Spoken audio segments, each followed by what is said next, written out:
За Увс аймгийн давс сум гэрээд аврагч спортын хороо Ажны Храпра зовсноор өхөн дивжээний үг Монгол улсын авраг бүрийн бүрэн төгссөн 2012 оны улсын баяр наадамд аймгийн Арсан цолноос 9-5 төрүүлж Монгол улсын Арсан цолоо за 8 жилийн дараа буюу 2020 оны улсын баяр наадамд төрийн их баяр наадамд 2 дахь удаагаар төрүүлж Монгол улсын авраг цолыг хүртээд байгаа.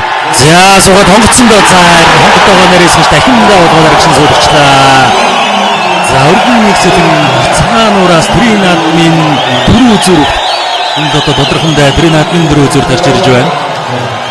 За ингээд Сэлэнгэ аймгийн цагаануур сувын гэрээ Талдар спортын гөрөө Атар дээд компани Апру хэмжээд компаниудын бүх Монгол улсын залуу Арслан баяр сайхны орхон баяр Монгол улсын авраг бүрэн төгсөөр 8 давж Монгол төрийн их баярын наадмын тэргүүн байрын төлөө шалгарч үлдлээ. За ингээд 2 дахь удаага төрийн их баярын наадмынхаа тэргүүн байрын төлөө шалгарч үлдэж байна.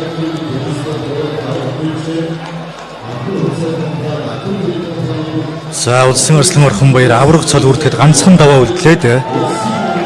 За харъя. За суугаад хонготцсон бүрэн төгс аврагын зүүн талд нь. За тэгээ хонготож төрж байгаа бүрэн. За нэг мордоогоо дамжуулаад бүр дахимаар дахимдаа олгоод арагшин суулгацсан юм байна.